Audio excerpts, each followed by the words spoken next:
जय श्री कृष्णा दोस्तों। तो आज हम सुनने वाले हैं रविवार को सुनी जाने वाली सूर्य भगवान की कथा।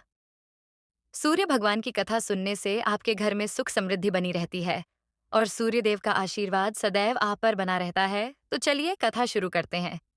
यदि दोस्तों आपने अभी तक हमारे YouTube चैनल को सब्सक्राइब नहीं किया है तो सब्सक्राइब करें और बेल आइकन को जरूर दबाएं, क्योंकि इससे हमारी आने वाली सभी वीडियो का नोटिफिकेशन आप तक पहुंच जाएगा। और इस चैनल पर आपको व्रत कथाएं सुनने को मिलेगी जो आप किसी भी व्रत में सुन सकते हैं और अपने व्रत को साकार बना सकते हैं। तो चलिए कथा शुरू करते हैं। एक गांव में एक माँ बेटी थी। माँ गाय चराने जाती थी।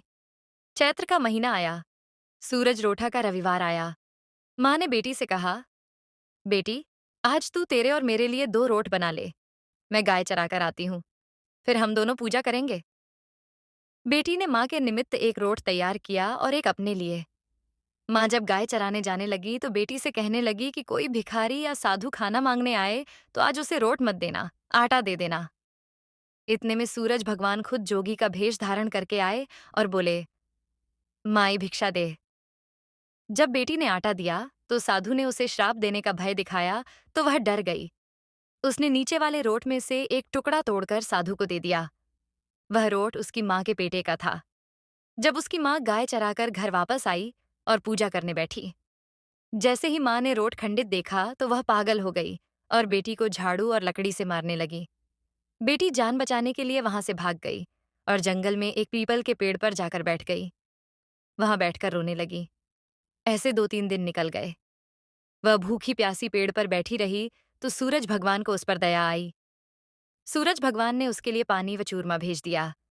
इतने में पड़ोसी राज्य के राजा के राजकंवर शिकार खेलकर पेड़ के नीचे ठंडी छाया देखकर सुस्ताने के लिए आकर बैठे और बोले, कितना अच्छा होता कि पीने को थोड़ा पानी मिल जाता।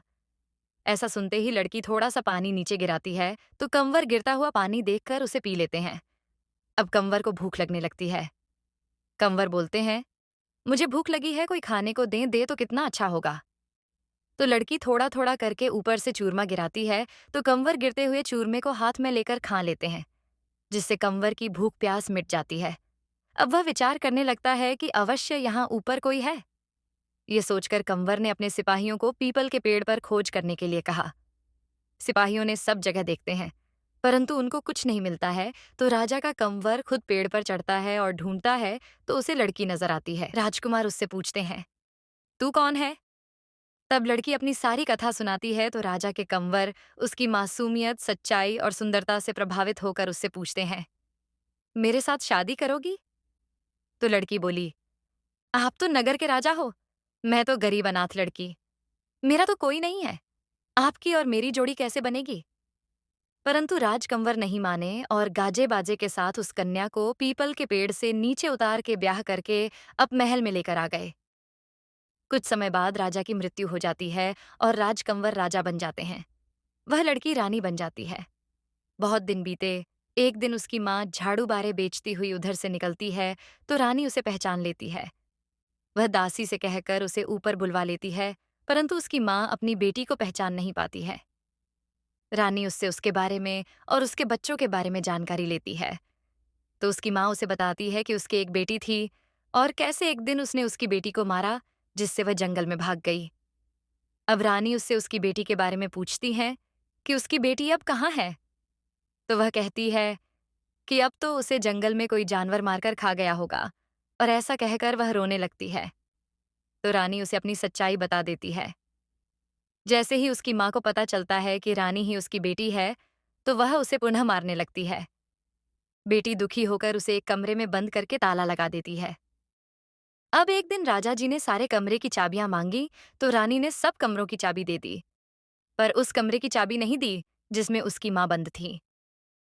राजा जी ने जिद करके उस कमरे की चाबी मांगी तो रानी जी कहती हैं कि मैं अभी भूल गई हूँ, ढूंढना पड़ेगा। राजा जी को आश्चर्य होता है। अब राजा जी रोज पूछते हैं। एक दिन तो वे हठी पकड़ लेते हैं, आप मुझे उस कमरे की चाबी दो। तो एक दिन रानी जी दिखावटी गुस्सा दिखाते हुए डरते हुए चाबी दे देती हैं। राजा जी चाबी लेकर उस कमरे को खोलते हैं तो वहां एक बहुत ही सुंदर सोने की पिलसौत देखते हैं। तो रानी जी से पूछते हैं कि यह कहाँ से आई। तो रानी जी को एकदम कुछ समझ नहीं आता और वो कह देती हैं कि मेरे पीहर से आई। अब राजा जी फिर से हट पकड़ लेते हैं कि आपके पीहर से इतनी अच्छी पिलसोत आई है, तो आपका पीहर कितना अच्छा होगा। आपने हमें अभी तक ससुराल से इतनी दूर क्यों रखा? हमें ससुराल जाना है। रानी जी आखिर हार कर हाँ कर देती हैं। राजा रानी रानी जी के पीहर जाने की तैयारी शुरू कर देते हैं। रानी सूरज भगवान से विनती करती है कि हे सूरज भगवान, म्हारे लिए 3 दिन का पीहर वासा दे दो। तो सूरज भगवान उन्हें 3 दिन का पीहर दे देते हैं। अब रानी जी राजा जी को अपने पीहर ले जाती हैं। वहां उनके भाई भाभी भतीजे भतीजी और खूब बड़ा परिवार होता है। सब उन्हें बाईसा और बुआजी बुलाते हैं और खूब लाई लड़ाते हैं। तीसरा दिन शुरू होते ही रानी जी वापस जाने की रट पकड़ लेती हैं, जबकि राजा जी का मन वापस जाने का नहीं होता है। तब रानी जी तो हठ ही पकड़ लेती हैं, तो राजा जी वापस जाने को राजी हो जाते हैं। वे लोग 3 दिन पूरे होने से पहले ही अपने महल के लिए निकल पड़ते हैं।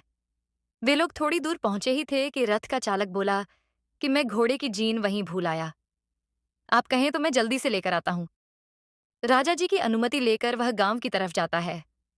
जब वह वहां से वापस लौटता है तो बहुत घबराया हुआ होता है। राजा जी उससे पूछते हैं कि क्या हुआ।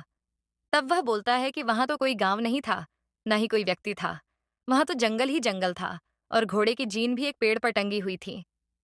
सब दूर साए शाए हो रही थीं। तब राजा जी रानी जी से इस बारे में पूछते हैं, तो रानी जी उनकी पूरी कहानी बता देती हैं कि एक बार उसने सूरज रोठा पर रोट बनाए थे और कोई मांगने वाला आ गया तो उसने रोट का टुकड़ा उसे दे दिया था, जिससे उसकी माँ पागल हो गई और उसे मारने लगी। तो वह भागकर जंगल में आ गई और पीपल के पेड़ के ऊपर बैठकर रो रही थी कि आप आ गए। इस तरह उसने पूरी बात बता दी। यह सब सुनकर राजा ने सोचा कि पीहर वासे के लिए हर घर में सूरज भगवान की पूजा होनी चाहिए और सबके घरों में रोट बनने चाहिए। तो राजा ने पूरे राज्य में मुनादी करवा दी। तब से सभी अपने घरों में रोट बनाकर उनकी पूजा करते हैं और उन्हें घर से बाहर नहीं निकालते हैं। हे सूरज भगवान, जैसी उस लड़की व उसकी माँ को पहले टूटे, ऐसे किसी को मत टूटना। बाद में उस लड़की को टूट वैसे सबको टूटना। कथा अधूरी हो तो पूरी कर जो और पूरी हो तो मान कर जो। तो इसी प्रकार सूर्य भगवान की कथा संपूर्ण हुई। यदि कथा अच्छी लगी हो तो वीडियो को लाइक करो।